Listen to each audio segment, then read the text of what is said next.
Dentro do projeto Direito Libras, levando a cidadania, nós vamos conversar nesse vídeo sobre um aspecto, um tema da cidadania eleitoral. Sabemos que esse ano de 2018 é um ano em que vão acontecer as eleições. E este ano acontecerão as chamadas eleições gerais. Estarão em disputa os seguintes cargos: presidente e vice-presidente da República, governador e vice-governador, senadores, 2 por estado, deputados federais, deputados estaduais e no Distrito Federal os chamados deputados distritais. Muito bem, nesse contexto de todos os cargos, existem 2 tipos de eleição dentro do sistema eleitoral brasileiro. É o chamado sistema majoritário de eleição e o sistema proporcional de eleição. No sistema majoritário, fica eleito aquele candidato que for o mais votado. Os cargos que concorrem pelo sistema majoritário são os de presidente e vice-presidente da República, governadores e vice-governadores e senadores nestas eleições. Portanto, aqueles candidatos ao Senado, aqueles 2 que forem os mais votados, eles vão se transformar diretamente nos senadores. Assim como os governadores e os candidatos a presidente da República. Aqueles que forem os mais votados, eles serão eleitos. Em algum momento, pode ser necessário que haja um segundo turno para os cargos de governador e de presidente, se nenhum dos candidatos atingir a metade mais um dos votos válidos. Aí vão para o segundo turno os 2 mais votados.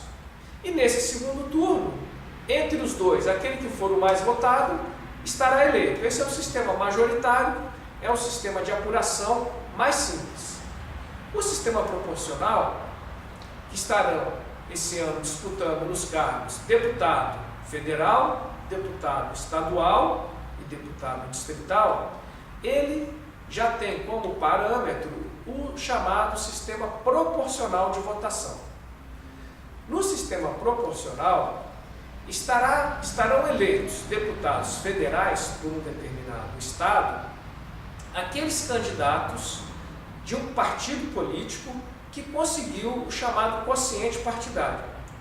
Isso porque, se o partido A lança os candidatos 1, 2, 3 e 4, todos os votos que serão dados aos candidatos 1, 2, 3 e 4, eles vão ser computados para o partido A. Assim como o partido B lança os candidatos 5, 6, 7 e 8, todos os votos que são dados aos candidatos 5, 6, 7 e 8 do partido B, eles vão ser somados para o partido B. E aí, a partir dos votos que o partido obtém, ele vai conseguir conquistar 1 ou 2 cadeiras para deputado federal. Se ele conseguir uma cadeira, aquele deputado mais votado do seu partido é que atingirá. Se ele conseguir 2, os 2 mais votados desse partido é que conseguirão se eleger. Então, esse é o sistema proporcional de votação. Nesse sistema proporcional de votação, cada partido político, para lançar os seus candidatos a deputado federal, por exemplo, ele tem que formar uma chapa de candidatos, chamado um DRAP, que é o Documento de Regularidade e Atos Partidários, no qual pelo menos 70% dos candidatos tem que ser de um sexo, de um gênero, masculino ou feminino, e 30% tem que ser de outro. Isso não quer dizer necessariamente que um mínimo de 30% tem que ser da cota feminina.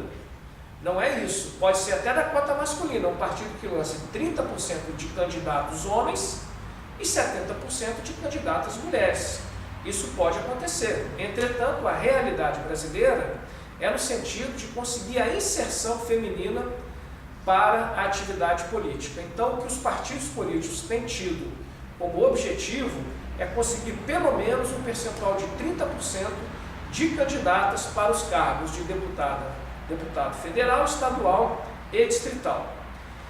Então, o partido político ele é obrigado a ter um mínimo de 30% de cotas de candidatos de um gênero e 70% de outro.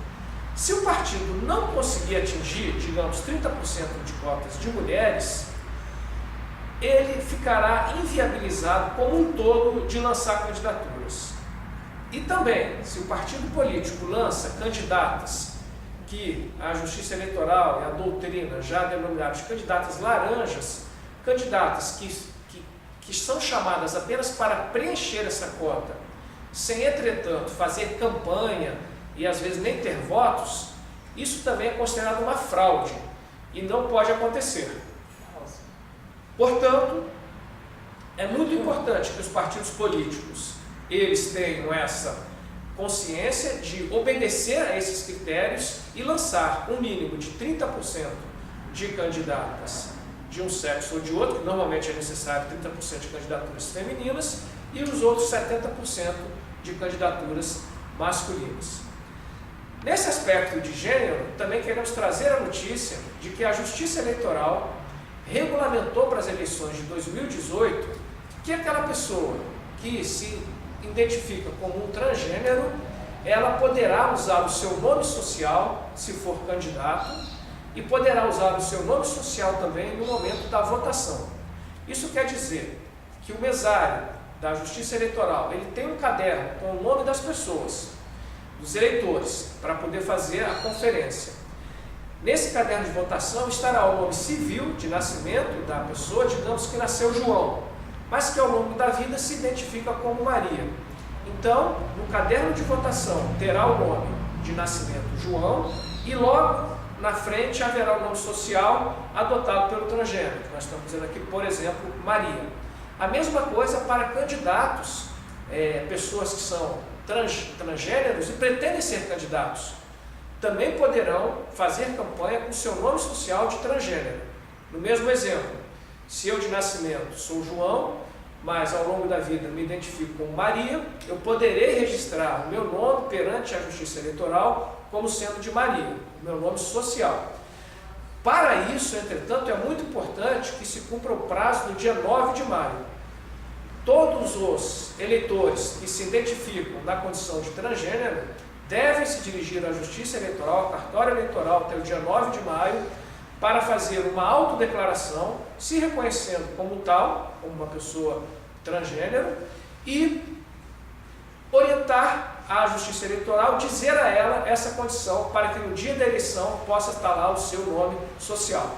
Aproveitando o dia 9 de maio, para todos os eleitores, é uma data importante, porque é o momento máximo que cada eleitor poderá pedir a mudança do seu domicílio eleitoral, ou seja, do seu local de votação, e também as pessoas com deficiência física, algum tipo de deficiência, poderá ir à Justiça Eleitoral, informar a Justiça Eleitoral a sua deficiência, para que sejam agrupados em sessão, nos casos dos cegos, que haja a identificação de sessões com urnas em braille, e também das pessoas com deficiência que poderão ter a ajuda de um parente ou uma pessoa próxima. Então fiquem atentos para essa data do dia 9 de maio, que é muito importante para todos os eleitores. Obrigado, aqui a nossa intérprete, Tatiana Elizabeth, que colaborou com a gente. Eu sou o professor Fernando e é uma satisfação muito grande participar desse projeto Direito Libras, levando cidadania eleitoral até vocês. Obrigado.